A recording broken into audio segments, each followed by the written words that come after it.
Welcome to Wrestling with Heart, a podcast looking at pro wrestlers giving back to their community. Join me, Stanley Carr, as I interview wrestling's hottest names who use their platforms as entertainers to raise awareness and do community service. Hello and welcome to another edition of Wrestling with Heart. This is the show where we talk with professional wrestlers and professional wrestling personalities about their lives in and outside of the ring, as well as doing acts of charity work, community service, volunteering, and spreading positivity. We're all about the positivity here on the show, and with me right now, I've got a very special guest. She is a former WWE Divas Champion, as well as a former 24/7 champion. The one, the only Kelly Kelly is with us here. Welcome, Kelly. How are you? Great. How are you? Doing so good. Thank you. Awesome. Thank you for coming on. Yeah, thanks for having me. Yes. So you're from Jacksonville, Florida. Tell me about Yeah. your upbringing in childhood. I was brought up, in Jacksonville, with, my mom and my dad and, my grandmother helped raise me and, we had a great family upbringing. I played lots of sports. I was constantly active. My mom had me in all the things. I had a great childhood. I started gymnastics at 3, and I started competing when I was 6. I started competing all over Florida and I really loved it. And my parents were super supportive. They took me to gymnastic meets every weekend. And then around 13, I stopped doing that and I got into competitive cheerleading. And I did that for almost 4 years. And I was just always very athletic. And like I said, I had a great childhood. What was it about athletics that really inspired you to really I get think I into just it? love to entertain. And I think that started at a young age. Like I remember seeing like old videos of myself that my parents recorded of me like dancing in the living room and like constantly getting their attention and wanting to watch me do my backflips and stuff. So I was always like, I feel like I was born to entertain, and whether that was how I figured how to do that, whether it being sports or whatever. And then, I got into WWE and it was born to entertain, like I said. So Yeah, I mean, was professional wrestling something you always were into growing up? yeah, I mean, I watched it with my dad. That was like our thing to watch together.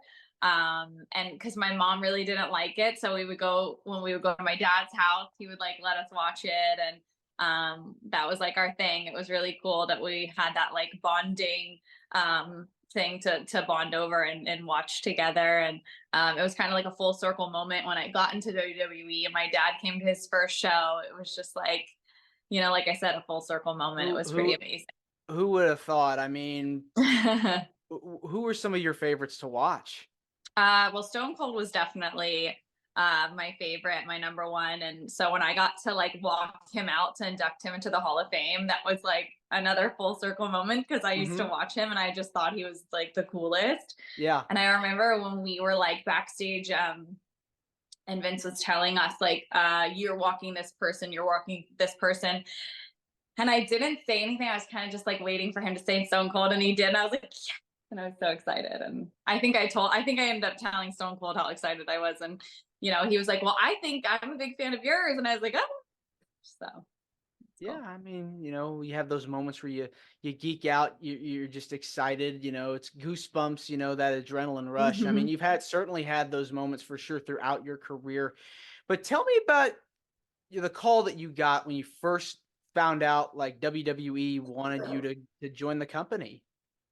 It was like just out of the blue. I was bikini modeling, and they saw me in a catalog, and they called my agent, and they said we really like her look.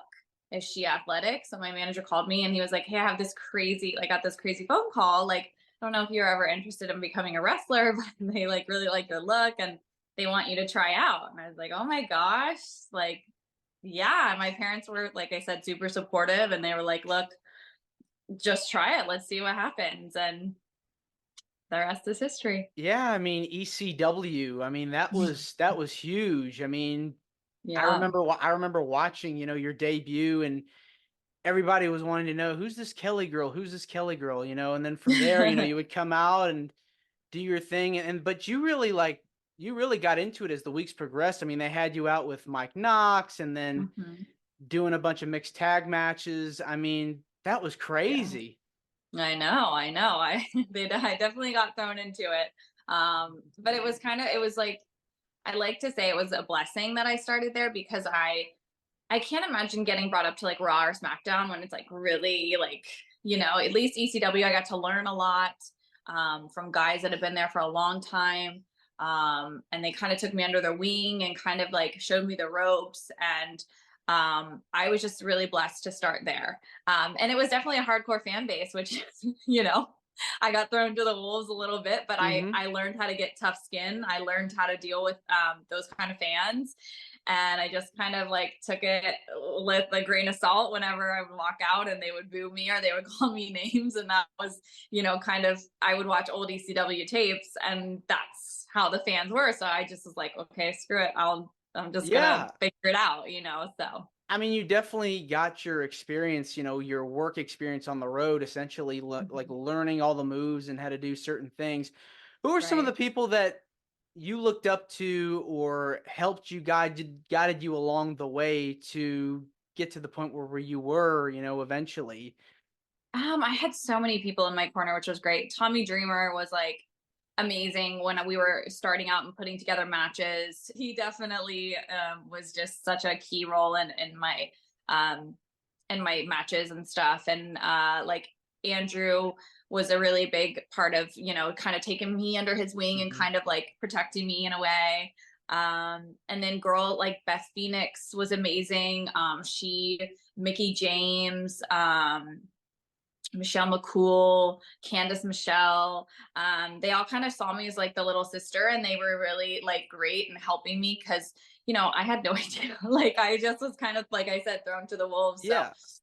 everybody was really great with kind of like helping me out and teaching me the ropes. And Al Snow was a huge one because I went to Ohio Valley Wrestling. So when I wasn't on the road, I was training there, and Al Snow was, training me every day, and he was great. He really, I don't think he had a lot of like models come in there, and he kind of like having to start from scratch with them. And but he was great at it, and so I always love seeing him recently, and it's great to reminisce on all of those times. So Yeah, with all the stuff that OVW has mhm. released and is Yeah, the fanfare with the new documentary and everything like that, it's yeah, it's so definitely cool got to like this see. resurgence. Hmm. They do incredible work over there. Was there like any pieces of advice that stuck with you from your time over at OVW or while you were on the road with WWE at first that stuck with you throughout the Hmm. years that you still remember, you still apply today? Yeah, it was kind of like keep your ears open and your mouth shut. Like just take all the information in and just yeah. It was just because it's such a the business was like you had to have like respect. You respected all these guys who've been in there for a very long time, and you're just like constantly taking in knowledge and learning, um and just kind of don't go and talk, like don't go and like mouth off or whatever. It's just kind of like it's all learning. Everybody's there to help you. So basically just and you're constantly learning. So it's like, that was the thing too. It was like you're always gonna constantly be learning. Like there's never a time where you're gonna stop learning. Mhm. So that was kind of it. It's the repetition, Yeah. you keep learning, keep growing, keep growing. So you're on ECW, you start there, eventually you make your way to the main shows, Raw and SmackDown. I mean, whole different environment. You're working in front of large crowds. Um, Tell me about the Mhm. experiences that you had, when you got to Raw, working with people like Mickey James and Beth Phoenix. What was it Mhm. like, reaching that big stage, that next level? It was amazing. I think being in ECW definitely prepared me when I came to Raw. I learned so much. And, you know, when I was able to get into the ring and, you know, Victoria too, Victoria was a huge one. I worked with her a lot in the beginning and she was just amazing. Like, I don't think she gets enough credit in WWE. I feel like she needs to be in the Hall of Fame. Like, I love her so much and she's so amazing. And she's so great with girls who are coming up, and you know, she just was constantly like helping and you know, just doing whatever to help them look good in their matches. So yeah, she's a big one too. But yeah, everybody was great, and it was just such a dream come true to finally walk through walk on the Raw stage and get to wrestle. I feel like it was all my hard work had finally paid off, and I was finally like, okay, here we go. This is, you know, I'm getting my opportunity. Yeah, I mean, you definitely put in the work. I've watched several of your matches. I mean, Divas Champion. I mean, that's like the ultimate dream. I mean, tell Yeah. me about, you know, I was watching some interviews with you where you actually pitched the idea to become Divas Champion. Hmm. That had to have been an amazing feeling. It was kind of like I said, all my hard work had kind of finally paid off. I had been there for 5 years. I just was so ready for the opportunity, and I was just praying that I would get it. And how I got it was so amazing, because it was just like, you know, it was up to the people, you know, it was power to the people. It was a voting thing. We had no idea who was going to win. And that's what made it so special, because it was up to the fans. So I'll never forget that. That's, you know, because not many people can say that that's how they got to win the championship. So No, couldn't ask for a better way to write that chapter. yeah. But you got to work at WrestleMania, you know, be Yeah. champion and do, you know, you had just an outstanding run. I mean, who are Thank some you. of your favorite opponents to work with over the years? Oh my gosh. I mean, Beth Phoenix, I loved. I always loved. Our matches were so fun. It was just like I played this underdog role. And I just, you know, I loved playing that. I loved, you know, when we would have matches, I would just tell her to beat the shit out of me. I want the fans to feel my pain. I love working with Layla, Michelle McCool, Mickey James, Victoria, Maurice. Love working with Maurice. We had some fun matches. Yeah. Yeah, that's a lot, you know, those are a great list of opponents there. Yeah. Do you keep up with the product today? I try to keep up as much as I can. You know, I've got two 9-month-old twins, so they keep me very busy. I'm very Mhm. lucky that they're napping right now, which is because you know, it's all day. So we got very lucky right now. But Yeah. yeah. I know a lot of people that have, you know, since made their way to WWE have looked up to you in your career. One of them being people like Chelsea Green. I know I was watching one of her interviews. She was very inspired by you and your work. It's gotta mean something, you know, when people look up to you and see what they're doing. It does. It's really cool. It's really, you know, that's what means the most. And, you know, whenever she said that, I think Tiffany Stratton said something too, and Maxine. So it's really cool that the girls who are coming up now, that I'm somebody that they looked up to and that they admired. It really means a lot. And you probably get this question asked a lot, but any thoughts about going back for a stint or two, match or I two? mean, yeah, I put it out there. Like I said, I would love for my twins to one day, when they're old enough to understand what mommy did, to watch, you know, front row, seeing their mom going back out there and wrestling and performing. I just think that would be just another full circle moment. So it would be Yeah, pretty amazing. So who we'll see. knows? Royal Rumble, you know, never know. You never know. Yeah. Well, let's switch gears a little bit. I read something that caught my eye. You started up a charity a few years back. Tell me about Mhm. it. Yeah, so it was called Cure Glioblastoma. It is a charity I started along with a brain special neurosurgeon who specialized in this very rare brain cancer. It was after my dad passed away. He passed away of glioblastoma, which So is a sorry. very rare brain cancer, and not a lot of people know about until recently. It's definitely a lot of people are finding out about it. Um, because when my dad was passing, they couldn't figure out what it was.